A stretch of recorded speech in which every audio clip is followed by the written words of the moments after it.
자네는 누구인가? 내 이름은 뇌절. 끝도 없이 하고 있죠.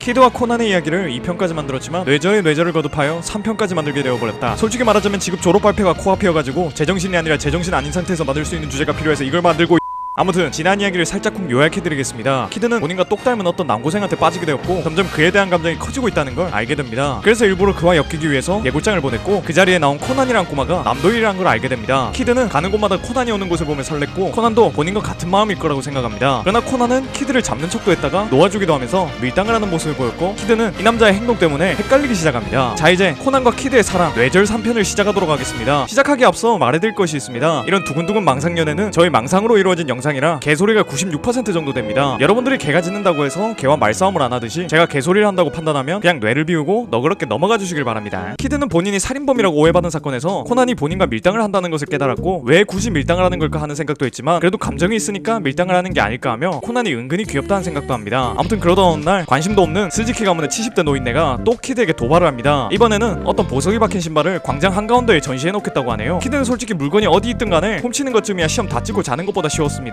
하지만 그냥 훔치면 멋이 없습니다. 애초에 관종이기 때문에 이런 궤도짓을 시작한 키드여서 화려하게 훔치고 싶었습니다. 그리고 분명 정지로가 대대적으로 키드에게 도발을 했으니 분명 키드가 사랑하는 그 꼬마도 올 것이 분명했습니다. 키드는 이번 기회에 밀당을 하고 있는 코난에게 본인이 얼마나 멋있는지를 보여주고 밀당 따위 못하도록 만들고 싶었습니다. 그래서 여러가지 방법을 생각하다가 어떤 책에서 공간을 이동하는 초능력 텔레포테이션이란 문구를 발견합니다. 키드는 이거다라고 생각이 들어서 본인의 동료와 함께 텔레포트 속임수를 준비해봅니다. 키드는 완벽하게 텔레포트할 준비를 하고 정지로가 그 보석을 놔둘 거라고 말했던 광장으로 갑니다. 키드는 군중 속에 숨어 있으면서 코난이 이곳에 있다는 걸 확인했고 만족한 웃음을 지으며 사람들이 다 보는 앞에서 보석 앞에 등장을 합니다. 키드가 등장하자 많은 이들이 열광하며 기자들은 취재를 원했습니다. 솔직히 키드는 일단 귀찮은 놈들 말고 코난이 더 관심을 가져줬으면 했습니다. 근데 그때 미친 노인네가 뭔가를 작동시키더니 광장이 그물망으로 막혀버립니다. 키드는 나이 먹고도 저렇게 열정적으로 살아가는 모습을 보니 본인은 젊은데도 침대에서 누워가지고 유튜브만 보고 있던 게 기억나서 살짝 부끄러워집니다. 제 얘기하는 겁니다. 물론 여러분들 얘기기도 하겠죠. 아무튼 사방을 아무리 막아놔도 이번에 키드가 준비한 것은 텔레포트였기 때문에 전혀 문제가 되지 않았습니다. 키드는 바로 모두가 보는 앞에서 텔레포테이션을 하겠다고 선언을 합니다. 관중 모두가 놀라운 것처럼 보였고 모두가 어수선한 틈을 노려 키드는 사라진 뒤 광장 한복판에서 건물 꼭대기로 20초 만에 이동하는 텔레포테이션을 성공합니다. 그래서 이대로 튀면 그냥 성공이지만 텔레포트를 하며 보석을 살펴봤는데 두 개 중 하나가 모조품이어가지고 나머지 하나를 내일 밤에 다시 가져오겠다고 선언합니다. 그리고 아주 개멋있게 튀려고 하는데 뭔가가 날라와서 키드의 뺨을 스치고 지나갑니다. 그것은 코난이 날린 축구공이었습니다. 키드는 애정 표현을 너무 과격하게 하는 것 같다고 생각하며 만약 사귀게 되면 하나하나 고쳐가면서 알콩달콩 살고 싶다는 생각을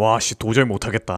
그렇게 다음날이 되었고 키드는 예고한 장소에 미리 가 있으려고 했는데 보물이 있는 곳에 관중 없이 경찰들만 서 있습니다. 아마 노인네가 키드를 잡으려고 관중을 통제하고 경찰만 들여놓는 아주 치졸한 짓거리를 해놓은 것 같습니다. 키드는 태생적인 관종이기 때문에 관중 없이는 아무것도 하기 싫었습니다. 하다못해 관중 안 들어와도 되니까 코난만은 들어오길 바랬습니다. 그래서 키드는 관중 없이는 마술 안 한대요, 안으로 쳐들어갑시다 라고 사람들한테 정지질을 했고 사람들이 뭔지는 모르겠는데 쳐들어가다에 반응해가지고 와 하면서 들어갑니다. 덕분에 그 장소는 순식간에 혼란스러워졌고 그 틈에 잠시 키드의 남자 코난에게 살짝 다가가 봅니다. 그리고 그에게 서스톤의 3원칙에 대해서 말해줍니다. 마술은 속임수를 밝혀서도 안되고 마술을 선보이기 전에 앞으로 일어날 현상에 대해 설명해서도 안되며 마지막으로 같은 마술을 두 번 반복해서는 안된다. 이 3원칙이 있는 이유는 관객이 마술사의 마술을 기적처럼 보이게 하기 위함이며 마술을 즐기기보다 속임수를 간파하는데 신경을 쓰지 않도록 만들기 위해서 있는 것이라고 설명해줍니다. 코난은 만약 그 원칙을 어기고도 간파당하지 않는다면 최고의 마술인 거냐고 물어봅니다. 키드는 역시 코난만이 본인의 마음을 잘 알아준다고 생각합니다. 키드는 미리 코난에게 말해놨으니 한 번 더 텔레포테이션을 보여준다면 코난 이제 키드에게 밀당 따위 안하고 완전히 빠져들 거라고 확신합니다. 그렇게 밤이 되었고 키드는 이번에도 보석이 있는 광장 중앙에 나타납니다. 그리고는 전시되어 있는 보석을 들고 다시 한번 사라진 다음 똑같은 속임수를 써서 어떤 건물의 꼭대기로 올라갑니다. 이번에도 속임수를 성공하여 코난이 사랑에 빠진 표정을 볼 생각에 심장이 두근두근거리는 순간 키드가 가려고 하는 건물의 꼭대기에 이미 코난이 와 있었습니다. 코난은 이미 키드의 트릭을 다 알아챈 상태였고 키드에게 그 트릭에 대해서 말해줍니다. 키드는 벌써 마술의 트릭을 알아낸 코난이 멋있다고 생각하면서도 이렇게 되면 본인의 간지나는 등장을 못 보여줘서 완벽하게 그의 마음을 못 가져가 버리니 좀 아쉽다고 생각했습니다. 별 수 없이 키드는 다음 기회를 노리며 퇴장합니다. 이번에 도망갈 땐 신기하게 코난이 아무런 제재를 가하지 않았습니다. 코난도 뭔가 키드를 진짜로 잡아서 경찰에게 넘긴다는 생각보다는 이렇게 술래잡기를 하는 것이 재밌는 것 같아 보였습니다. 원래 키드의 일방적인 사랑이었다면 코난도 점점 탐정과 궤도에 금지된 사랑의 술래잡기를 즐기는 것 같아 보입니다. 역겨워도 참으세요. 그대가 선택한 영상입니다. 키드는 이제 코난과 어느 정도 감정의 교류가 꽤나 쌓였다고 생각했습니다. 그래서 하루하루 코난과 마주칠 일이 있으면 좋겠다는 생각을 하며 지냈는데 갑자기 본인한테 맨날 도발하는 노인네가 키드한테 도전장을 받았단 말을 합니다. 키드는 보낸 적이 없는데 이 노인네가 노망났나 하는 생각이 듭니다. 그래서 받았다는 도전장을 자세히 보니 손을 빌려줘, 즉 도와달라는 메시지가 보였습니다. 이 노인네가 본인애가 웬일로 키드한테 도와달라는 건지 이해가 안 됐지만 좀 궁금해가지고 찾아가 봅니다. 물론 키드 상태로 가면 신분이 노출될 수도 있으니 변장을 하고 찾아가 보기로 합니다. 키드는 누구로 변장할까 고민하다가 저번에 미란이로 변장했을 때 꽤나 묘한 기분이 들었어서 이번에도 여자로 변장하기로 결심합니다. 키드는 변장을 한 뒤 정지로의 집에 고용되었고 얼마 지나지 않아 코난과 경찰들도 그 노인의 집에 조사를 하러 옵니다. 키드는 코난이 왔는데 본인이 여장하고 있어가지고 살짝 부끄럽다는 생각을 합니다. 예를 들자면 짝사랑하는 여자의 앞에서 여장하고 춤춰가지고 굉장히 수치심 드는 상태라고 보시면 됩니다. 아무튼 키드는 빨리 해결하고 이곳을 떠나야겠다고 생각했고 정지로에게 손을 빌려달라고 말한 게 무슨 의미인지 물어봅니다. 정지로는 살짝 표정이 변하더니 변장한 키드를 따로 어디론가로 데려갔고 그동안 있었던 일들을 설명해줍니다. 들어보니 루팡이라는 본인의 강아지가 어떤 금고에 갇히게 되었는데 그 금고를 여는 방법이 그게 스카프에 있어서 금고를 열 수가 없다며 키드 보고 금고를 열어달라고 부탁한 것이었습니다. 키드는 뭐 이런 어이없는 부탁을 받으려고 이곳에 온 건가 하는 현타가 왔지만 그래도 코난을 봤으니 됐다 라고 본인을 위로합니다. 아무튼 키드는 이 정신없는 할아버지에게 경찰들 데리고 나갈 수 있을 만한 작전을 얘기해줬고 정지로는 그 작전대로 수행하여 집에 있는 경찰들을 다 끌고 나갑니다. 그 사이 키드는 그 금고를 열기 위해 금고가 있는 방으로 갔고 얼마 지나지 않아 코난이 따라 들어옵니다. 키드는 본인이 뭘로 변장하든 간에 본인을 알아보는 코난이 너무 신기하고 고맙고 사랑스러웠습니다. 코난은 지금까지 있었던 일들을 다 추리하더니 금고 푸는 게 좀 힘들면 도와줄까? 라고 물어봅니다. 키드는 순간 두근거렸습니다. 이제 코난의 마음의 문이 완전히 열리고 키드를 받아줄 준비가 됐다고 느껴졌습니다. 그래서 좀 알콩달콩하게 금고 터는 데이트나 할까라고 생각했는데 금고에 함정들이 너무 많아가지고 코난에게 전문가한테 맡기라고 말하고 혼자서 하기 시작합니다. 그렇게 금고의 문을 열게 되었고 코난은 경찰한테 잡힐 수도 있었을 건데 왜 그 할배를 도와준 건지 물어봅니다. 키드는 순간 할배를 도와주려고 이곳에 내가 온다면 코난 네가 이곳에 올 것 같았거든. 네 얼굴을 보고 싶었어 라고 대답하고 싶었지만 지금까지 코난이 계속 본인 가지고 밀당을 했던 게 생각났습니다. 그때 마음고생을 했던 키드는 괜히 코난을 골려주고 싶었고 코난에게 저 강아지의 이름이 루팡인 걸 아냐며 나는 궤도라 궤도 루팡의 열렬팬이라서 루팡이란 이름을 가진 저 개를 어두운 감옥 속에 가둬두기 싫었다고 말해주고는 날개를 펴고 사라집니다. 키드는 뭔가 코난의 표정이 살짝 애매해진 걸 보고 본인도 밀당을 성공했다고 생각하며 괜히